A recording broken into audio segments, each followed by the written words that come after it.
გამარჯობათ, დღეს გესაუბრებით ჩაკრებზე. ჩაკრა არის ენერგეტიკული ცენტრები, კვანძები ადამიანის სხეულში. სანსკრიტულად ჩაკრა ითარგმნება როგორც დისკო, რგოლი, წრე, რომელშიც მიედინება სასიცოცხლო ენერგია პრანა, ინდურად, ჩინურად სასიცოცხლო ენერგია ცი ენერგია. ხო, ძირითადად აქვს ფილოსოფიური და სულიერი დატვირთვა, მსოფლმხედველობა ჩაკრების იდეოლოგიას.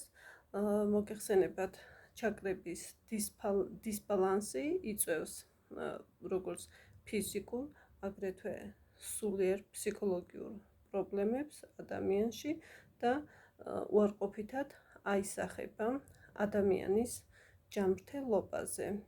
ჩაკრები შეიძლება იყოს ჩაკეტილი, შეიძლება იყოს გახსნილი, შეიძლება იყოს დაზიანებული, შეიძლება იყოს შესუსტებული, ხო? და შეიძლება იყოს ჭარბი, ხო? ზეაქტიური და შეიძლება იყოს დაბალანსებული, რაც ჩვენთვის ძალიან სასურველია და როგორ ხდება ჩაკრების დაბალანსება. ეს არის ლოცვა, არის სპორტული ვარჯიში, აქტიურობა, არის მედიტაცია, არის იოგა, არის ძვირფასი ქვებით მკურნალობა და არის ბერტე თერაპია, ბიორეზონანსული ტალღებით მკურნალობა, რასაც მე ვაკეთებ. სულ გვაქვს 7 ჩაკრა.